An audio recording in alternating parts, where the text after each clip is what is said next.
दोस्तों नमस्कार, मैं संजय शर्मा। आप देख रहे हैं 9 PM।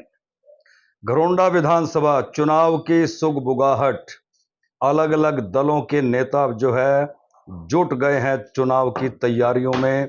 ऐसे में भारतीय जनता पार्टी का युवा चेहरा, किसान मोर्चा के जिला महामंत्री भी हैं। सबसे बड़ी बात है, घरोंडा विधानसभा के सबसे बड़े गांव गगसीणा से आते हैं और गगसीणा का नाम आते ही घरोंडा की राजनीति अपने आप बड़ी करवट ले जाती है। गगसीणा एक ऐसा गांव है जिसका न केवल घरोंडा विधानसभा में बल्कि पूरे जिले में एक शान के साथ नाम लिया जाता है। राजनीति की दृष्टि से गगसीणा गांव बड़ा उलटफेर करने में सक्षम है। खास बात यह है कि सुबह से शाम तक उनके अपने दफ्तर में युवाओं की भीड़ लगी रहती है। 24 घंटे वो युवाओं के बीच में रहते हैं। एक विशेष अभियान उन्होंने चला रखा है।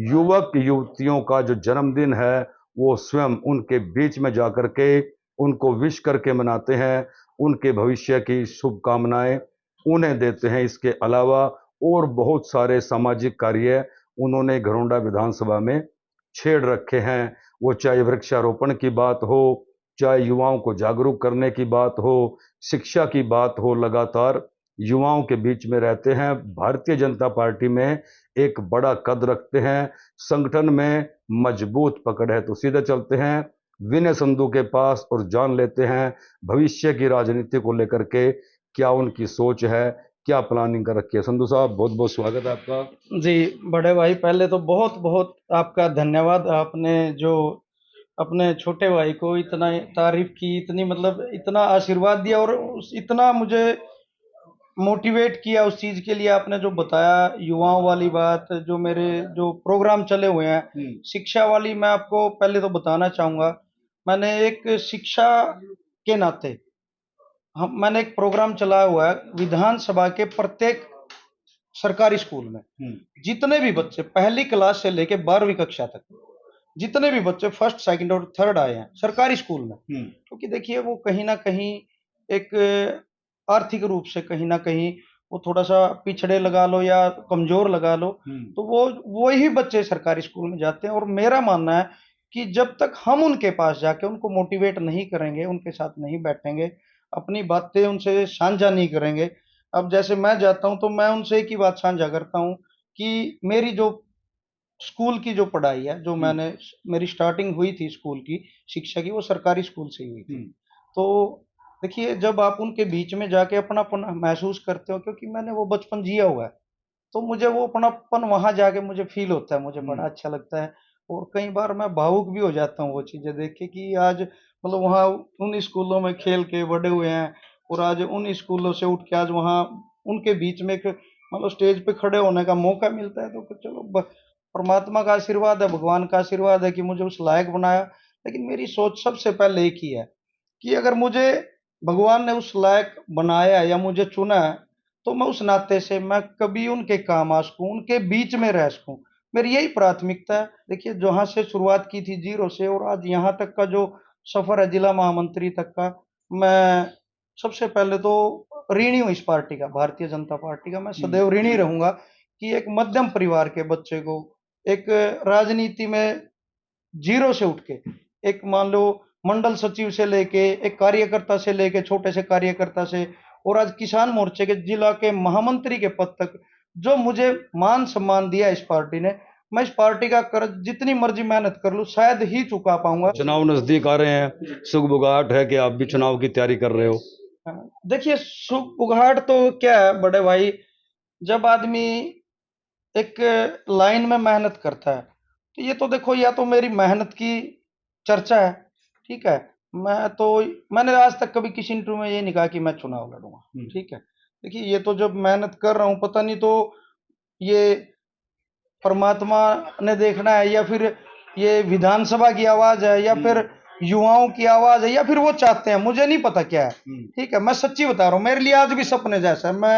मैं भगवान को बहुत मतलब ज्यादा मानता हूँ, मैं बहुत ही आस्तिक हूँ, और परमात्मा में विश्वास करके मैं आपके सामने एक ही बात बोल रहा हूँ आपके माइक में कि देखिए, मेरे लिए आज भी सपने जैसा है। मैं जिस परिवार से उठ के आया हूँ, जिस मध्यम परिवार से, और आज एक विधानसभा में जो ये बात चलती है चुनाव तक की कि आप चुनाव लड़ोगे या मतलब आप विधानसभा का चेहरा हो, तो एक सपने जैसा ही है। मैं सच्चाई बता रहा हूँ। नहीं, युवा तो कहीं ना कहीं आपसे चर्चा करते ही हैं नहीं युवा, कि विनय भाई चुनाव लड़ना है। देखिए फिर युवा, उस समय कैसा लगता है आपको? देखिए अच्छा लगता है, अच्छा तो हर किसी को लगेगा। देखिए स्वाभाविक बात है, जब कोई चीज किसी को भी मिलती है, चाहे कोई भी है, मान सम्मान है, उससे बड़ा तो जिंदगी में कुछ नहीं होता। और इतना मान सम्मान मिल रहा है, और मेरे युवा साथी लगा लो, मेरा गांव राम लगा लो, सबसे पहले तो आपने जैसे गांव से ही शुरू किया था। बड़ा गांव है, हाँ बड़ा गांव है। दक्षिणा का अपना एक रुतबा है। देखिए रुतबा तो, हाँ रुतबा शुरू से ही रहा है, इसमें कोई शक नहीं है। और मैं कर्जदार हूँ उस गांव की मिट्टी का। मैं दक्षिणा गांव का हमेशा उस मिट्टी का कर्जदार रहूंगा, क्योंकि मेरी जन्मभूमि है और मेरी पहचान, मेरी तो मेरा नाम के पीछे भी दक्षिणा ही लगा हुआ है, ठीक है। और वहां जन्म लिया है, मेरा तो सब कुछ उसी मिट्टी से जुड़ा हुआ है, ठीक है। और उस मिट्टी के बगैर मैं कुछ नहीं हूँ। जो मैं सच्ची बता रहा हूँ, जो आज परमात्मा ने यहाँ तक पहुंचाया, उसमें एक बहुत बड़ा जो आशीर्वाद रहा है मेरे गांव दक्षिणा का रहा है, और मैं उस गांव का हमेशा कर्जदार हूँ। युवा जब आपको देखते हैं तो उनको लगता है कि उनका भाई उनके बीच में आ गया। पर विधानसभा में तो क्योंकि विधायक स्वयं आपकी भाजपा पार्टी से हैं, 2 बार के विधायक हैं, तो क्या लगता है कि आपका नंबर ऐसे आ पाएगा? देखिए बड़े भाई, फिर वही बात आ गई। जैसे देखिए वो हमारी पार्टी के विधायक है, मेरे बड़े भाई हैं, ठीक है। मैं कभी, देखिए मैं ये नहीं कह रहा कि उनकी टिकट काट के मुझे दी जाए। देखिए मेरी मेहनत, मैं पार्टी के लिए मेहनत कर रहा हूँ, मैं टिकट के लिए मेहनत नहीं कर रहा, ठीक है। मेरी लाइफ लाइन चुनाव नहीं है। अगर वो पार्टी को जरूरत लगी कि हाँ विनय की जरूरत है यहाँ पे, तो अगर विनय को मौका दिया जा सकता है तो वो पार्टी ने देखना है। लेकिन मैं ये कह के कभी मैं फील्ड में नहीं जाता कि उनकी टिकट काट के मुझे टिकट दी जाए। नहीं, वो मेरी पार्टी के, मेरे से बड़े हैं, हमारी पार्टी के सीनियर नेता है, हमारे बड़े भाई। सबसे ऊपर तो हमारा शीर्ष नेतृत्व है, संगठन है। वो उसने सोचना है, संगठन ने सोचना है कि वहां पे कौन फिट बैठता है।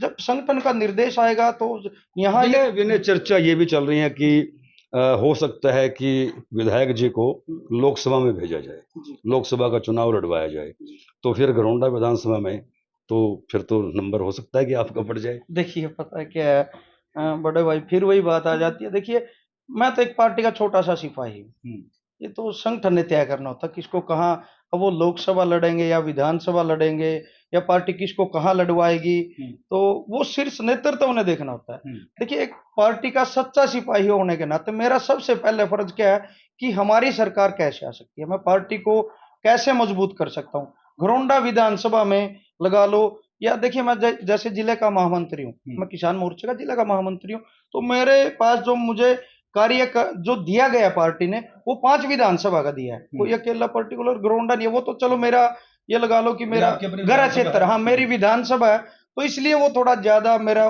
जुड़ाव ज्यादा है। वरना तो देखिए काम करने के लिए तो पार्टी ने मुझे 5 विधानसभा दी हुई है, और मैं 5 विधानसभा में मेरा सबसे बड़ा जो मेरा लक्ष्य है वो है कि 5 विधानसभा में अपने संगठन को कैसे मजबूत किया जाए, किसान मोर्चे को कैसे मजबूत किया जाए, गांव से कैसे जुड़ा जाए, किसानों से कैसे जुड़ा जाए, उनकी समस्याओं को कैसे दूर किया जाए। मेरी प्राथमिकता हमेशा यही होनी चाहिए, एक पार्टी का कार्यकर्ता होने के नाते और पार्टी का जिला महामंत्री होने के नाते। एक भाई साहब में और भाई में बहुत फर्क होता है, आपने भी देखा होगा। एक तो देखिए किसी को भाई साहब कह के बात करना, भाई साहब देखो वो हेजिटेशन होती है उसके अंदर, भाई साहब प्लीज ये मतलब ठीक है। एक अपने बीच के किसी भी मान लो एक भाई कह के उसकी हाथ पकड़ सकते हो, उससे आप दिल की बात कर सकते हो, भाई ये काम है, या भाई मेरे साथ वहां चल, भाई मैंने मतलब भाई मेरे से ये गलती होगी, या ये ठीक है भाई कैसा है। एक भाई वाला जुड़ाव होता है ना जो, वो कहीं ना कहीं एक मतलब खून के रिश्ते जैसा हो जाता है। और भाई साहब में क्या डिफरेंस आ जाता है, वो दूरियां आ जाती हैं। जैसे दक्षिणा गांव है, तो वहां उनके लिए मैं कभी नेता थोड़ी बन सकता हूँ, मैं उनका बेटा ही रहूंगा, उनका भाई रहूंगा, ठीक है, उनका पोता रहूंगा, ठीक है। यदि पार्टी आदेश करे तो चुनाव लड़ोगे?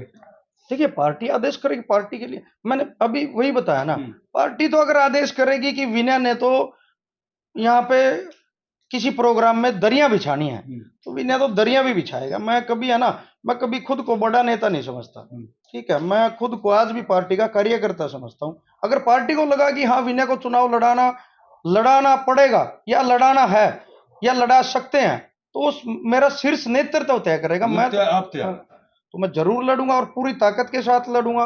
2024 में लोकसभा विधानसभा चुनाव है, आपको क्या लगता है कि हरियाणा में क्या होने वाला है? देखिए, हरियाणा में पहले तो लोकसभा का चुनाव है कि हरियाणा से पिछली बार की तरह 10 की 10 लोकसभा की सीटें हम आदरणीय नरेंद्र मोदी जी की झोली में डालें। उसके बाद जब हमारा विधानसभा का चुनाव आएगा, हमारे श्री मनोहर लाल जी मुख्यमंत्री जी, तो हमारा लक्ष्य है कि तीसरी बार मुख्यमंत्री जी को हम फिर से विधानसभा में हम उनको हरियाणा की सेवा करने का दोबारा मौका दे। पर तो आप सुन रहे थे विनय संधू को, जिन्होंने साफ तौर से कहा कि संगठन जो चाहेगा वो काम करेंगे। दरिया बिछाने के लिए कहेगा तो दरिया बिछाई जाएंगी, और यदि संगठन की इच्छा हो कि विनय को चुनाव लड़वाया जाए तो वो चुनाव लड़ने से पीछे नहीं हटेंगे।